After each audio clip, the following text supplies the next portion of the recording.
Shri Kapil Sibal ji. Thank you very much अध्यक्ष महोदय कि आपने मुझे मौका दिया इस चर्चा में भाग लेने का। बहुत कुछ बातें सदन में ऑलरेडी कही जा चुकी हैं, तो मैं दोहराऊंगा नहीं, कुछ चंद बातें आपके सामने रखूंगा। पहली तो बात यह है कि जो वंदे मातरम का हिस्टोरिकल कॉन्टेक्स्ट है उसको हमें समझने की ज़रूरत है। आनंद मठ लिखा क्यों गया था और इसके पीछे जो कॉन्टेक्स्ट है वो ये है कि 1770 में बंगाल में फैमिन हुआ, और जब फैमिन हुआ 1770 में तो निश्चित रूप से जो खाद्यान्न था वो किसानों के लिए उनको मिलना चाहिए था, लेकिन वो मिला नहीं।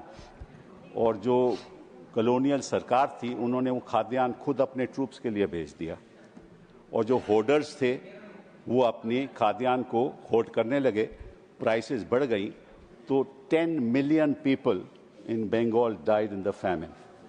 That is the context in which Anand Math was written. And what Anand Math says is the following कि उस समय क्या हुआ कि एक सन्यासी का रिबेलियन हुआ, और शांति एक सन्यासन थी जिसका पति उसको छोड़ के चले गया था उसकी कॉलोनियल पावर्स को का सामना करने के लिए, और उस जान देने को तैयार था।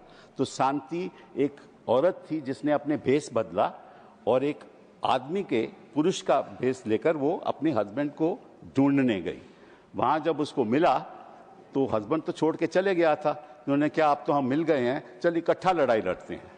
और इकट्ठा लड़ाई किसके लड़ते हैं? जो अत्याचार करता है। तो उन्होंने दोनों ने अपनी जान दे दी।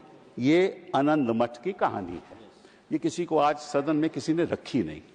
इसके पीछे भेद क्या है कि मातृभूमि की रक्षा करना तो हमारा कर्तव्य है ही, लेकिन एक दूसरा कर्तव्य भी है जिसके बारे में किसी ने कुछ नहीं कहा। वो ये है कि जहां जहां अत्याचार होगा वहां हम विरोध करेंगे। असली आनंद मठ का मतलब ये है, कोई भी अत्याचारी हो, जो अत्याचारी है वो तो वंदे मातरम की बात नहीं कर सकता।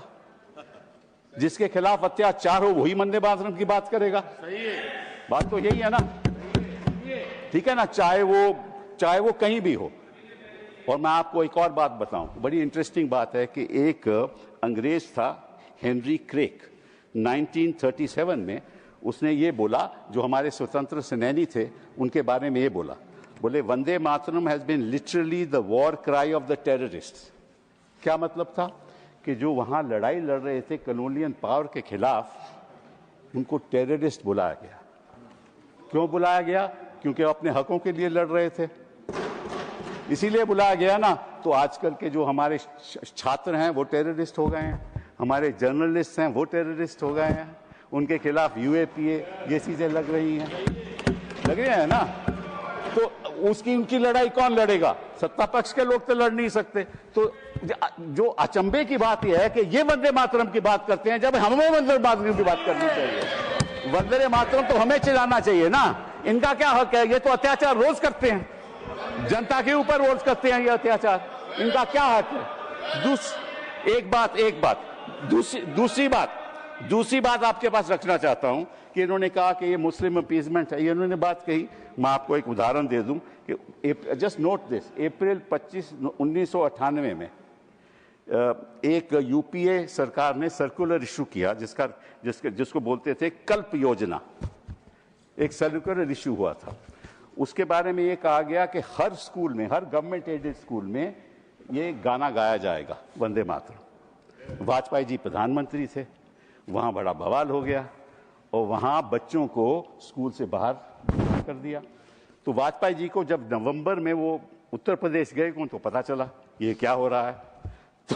तो उन्होंने दिसंबर 3-4 में मीटिंग बुलाई और ये सर्कुलर वापस लिया गया। ये इतिहास की बात है। उस समय कोई मुस्लिम अपीजमेंट नहीं थी। वाजपेयी जी ने समझा कि हम विवाद की राजनीति नहीं करना चाहते, और उस समय मालूम जो मंत्री था, जो बेसिक एजुकेशन का मंत्री था, वो रविंद्र शुक्ला था। तो मैं आपको उसका नाम भी दे देते हूं कि इसका क्या मतलब है। इसका मतलब ये है कि जो वंदे मातरम है ये मातृभूमि की रक्षा के लिए भी है, लेकिन अत्याचार के खिलाफ ये हमारा हक भी है। हमारा मानव अधिकार है कि जहां जहां अत्याचार होगा हम उसके प्रति प्रोटेस्ट करेंगे। 2 मिनट। नहीं, अब सभी के साथ एक सा है और अब मैं सोचता हूँ कि आपको बहुत सारे लोग सुनना चाहते हैं। आप एक विद्वत मुझे बात करनी, लेकिन आप कम समय आते हैं इसलिए कम लोग सुनते हैं। धन्यवाद। Allow me sir. आपकी पार्टी के पास समय नहीं है। महाराजा संजा ओबा सर 1 मिनट। 1 मिनट में बात कीजिए। 1 minute. 1 minute. So just want to. One minute.